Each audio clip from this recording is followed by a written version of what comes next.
Well, in general, we just we mentioned earlier, like Johnny Gaudreau, there was a climate then. His agent was Louis Gross, right? Yeah. The Nylander's agent. So, that was a relatively hardline stance back then, and you were involved with Calgary getting him signed. Not just Mitch Marner. Everybody, what the hell's happened? Connor McDavid's the best player in the league. He's sitting with an 8-year contract, and everyone else now is looking to get less and maybe more money. It just happened in 1 year. Yeah, and the old bridge deals, the 5-year deals, like people forget that Patrick Kane and Jonathan Toews signed bridge deals. They didn't go from entry level to the huge money. It's different. You risk sounding like a dinosaur when you say, well, I don't know where that came in. I know certainly there's guys in the union that aren't happy about it, that this group gets paid and some of the veteran guys, Jake Gardner's not signed. And maybe the right solution is 4 years in the entry-level system in the next CBA. I don't know. But the Timo Meier contract, I thought, was an icebreaker in terms of the AAV of $6 million, but it's really deceptive because the last year's $10 million in base salary. So their qualifying offer after he plays that year is $10 million. And they are either betting, and they might be right, Doug Wilson's a smart guy, they're either betting that the next 3 years is their window or that the cap's going to go up enough that a guy like Timo Meier, $10 million isn't out of question because he's a really good young player. He's just going to get better. But I think they're waiting on Mitch Marner.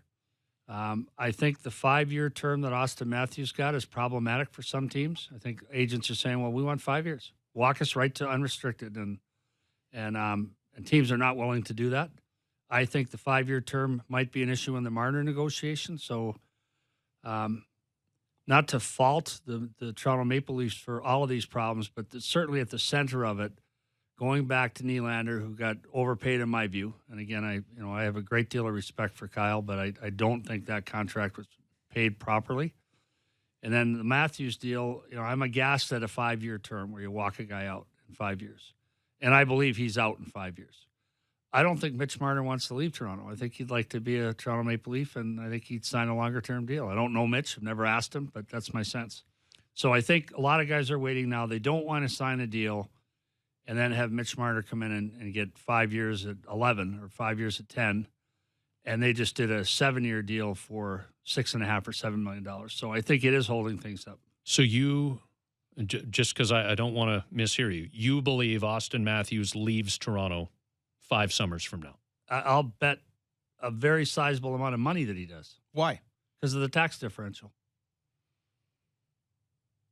Which gives him the opportunity to go home because Arizona, for example, is a tax-friendly state. Any place in the States, even places with high income tax like California and New York City, any place in the States is still cheaper than here, and the cost of living is cheaper. And you get to deduct the interest on your home mortgage. There's significant tax advantages. So, yes, I believe that he's gone in 5 years. I said that at the time. Yeah, but okay, we get into these. New York City's not a cheap place. No. Chicago's not a cheap place. So Los Angeles. Yeah. Don't you think? And I'm using Austin in one case because we would chat with Kippy about that, about tax-free states, Florida, all that. I get it, and I kind of kid that our son has posters of Jonathan Toews and Sidney Crosby. He doesn't have a KPMG accountants and that in his room about whatever, like what's deductible, what's whatever. So Auston Matthews, guys like that would rather go somewhere than be in the show, than be in a big market, than win, than all those other things. For example, Steven Stamkos had a chance to come here for $10 million a year, U.S. Turned it down and took 8.5 in Tampa. He's ahead tax-wise. He's taking home more money, and he wants to win. Mm-hmm. He went to a pretty good program. So they're not mutually exclusive.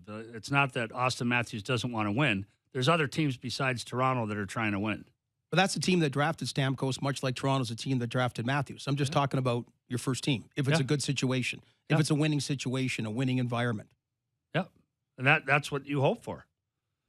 And what I used to tell my players in Calgary and in Toronto and in Vancouver is when you retire and you look back on your career as an NHL player, the years you will remember the most fondly are the years you spent in Canada because of the way people love hockey and love you and the way they treat you. There's no comparison, but I believe financial considerations will take over. And, yeah, I'm confident about that. Is that specific, Brian, to Matthews and his camp? is that a nationality thing, being that he is American? Because you also said in the same breath, you think Mitch Marner wants to stay in Toronto, and we know he's a Torontonian. But the tax implications, would they not be the same for him if he went and played for an American team? Right, but I think if you're making 12, you can probably get by with a pretty big tax bill. I think, Jonathan Tavares had the same. John Tavares had the same choice to make and chose to play in Toronto. The advantage, like you're saying, Gord, if you're a team that has a chance to win, hopefully that's everyone's number one priority, is that I'd like to win a championship or more than one before I retire. But the benefit of living in Toronto, it's a great city. It's hockey crazy. I agree. But I will we'll have this. We'll make a little wager if you want. First of all, Auston Matthews is making that same money as well. That you're just saying you can live off it. So I just think a lot of people are gasping at the thought, even though it's 5 years down the road, which is a long time, about Auston Matthews, and you're believing he will be gone. So anyway, it's 5. So that's I guess Toronto's window. So that's also another reason why you tried to give Walkham 6 or 7 or 8 years when there was no real precedence. Connor McDavid, especially in a market like Edmonton, to go from 8 to 5 years all of a sudden, you took up 1 year of UFA. Well, an agent said to me, Connor McDavid said that's to this year's class as an example. He's been in the playoffs once, and he's a great player. You can argue he's the best player in the league. He's certainly in the top 3. So whoever out there is saying, well, he's not the best, Sidney's the best, okay, he's in the top 3. He's been in the playoffs once in 4 years. I can't see them making the playoffs this year. That'll be once in 5 years. At some point, he's going to say the money isn't enough. I want a chance to win. But no sign that he feels that way at this point. But at some point, that's going to happen.